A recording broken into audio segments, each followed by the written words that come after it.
ഇതെന്താണ് ഇത്? ആരോട് പറയോട് പുറപ്പെട്ടു പോവുക? എന്താ നിന്റെ ഉദ്ദേശം? അച്ഛനെങ്ങനെ ഇവിടുത്തെ? എടാ, നീ ആരാണെന്നും എന്താണെന്നും നീ എവിടെ വരെ പോകുന്നു എനിക്ക് നന്നായിട്ട് അറിയാം. ഞാനേ നിന്റെ തന്തയാ, അത് ഓർമ്മ വേണം. അല്ല, എന്താ നിന്റെ ഭാവം? എടാ, നിന്റെ അമ്മയുടെ നെഞ്ചിൽ തീയാണെന്ന് വല്ല ബോധ്യം നിനക്കൊണ്ടോടാ? കൊണ്ടോടാ? തീ, അഗ്നി, അഗ്നി അറിവാണ് അച്ഛൻ. അതിപ്പോഴല്ലെങ്കിലും പിന്നീട് അവർക്ക് മനസ്സിലാവും. ആ അറിവ് തേടിയുള്ള യാത്രയാണ് എൻ്റേത്. കോപ്പാണ്. നീ എന്നെ കൊണ്ടൊന്നും പറയിപ്പിക്കണ്ട ശുംഭൻ. അച്ഛന് പറയണമെന്നുണ്ടാവും, പക്ഷെ പറ്റില്ല. ഞാൻ ആ പരബ്രഹ്മത്തെ അന്വേഷിച്ചാണ് ഇറങ്ങി തിരിച്ചിരിക്കുന്നത്.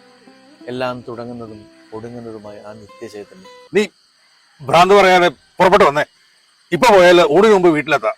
എടാ, അമ്മ അവിടെ അസല് മാമ്പഴ പുളിശ്ശേരി ഉണ്ടാക്കി വെച്ചിട്ടുണ്ടാ. ഞാനൊരിടത്തേക്കില്ല അച്ഛ. ഞാനിവിടെ തന്നെ ജപവും ധ്യാനമൊക്കെ ആയിട്ട് ഇവിടെ പിന്നെ പ്രസാദമൊക്കെ ഉണ്ടല്ലോ. എടാ, സന്യാസം വളരെ ഉയർന്ന തലമാണ്. നിനക്കാനുള്ള പ്രായം ആയിട്ടില്ല. പക്ഷെ പ്രായമല്ല പക്വതയുടെ ലക്ഷണം. എല്ലാത്തിനെയും പതിയെ പതിയെ വേണ്ടെന്ന് വെക്കാനുള്ള മനസ്സ്, അഥവാ ത്യാഗം.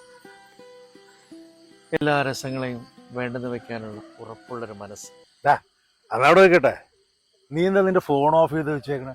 നിന്നെ എന്തോരം വിളിച്ചെന്നറിയോ എല്ലാവരും? അതിൽ വരുന്നൊക്കെ അനാവശ്യമാണ് അച്ഛാ. ക്രെഡിറ്റ് കാർഡിന്റെ കോളല്ലേ? അത് നിന്റെ ഭാര്യ അടച്ചു. ഇനി നീ ധൈര്യമായിട്ട് ഫോൺ ഓൺ ചെയ്തോളൂ.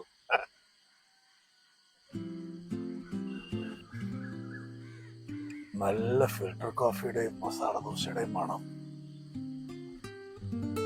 ശരി അച്ഛാ, എന്നാ പോയാലേ? എന്നാ വാ.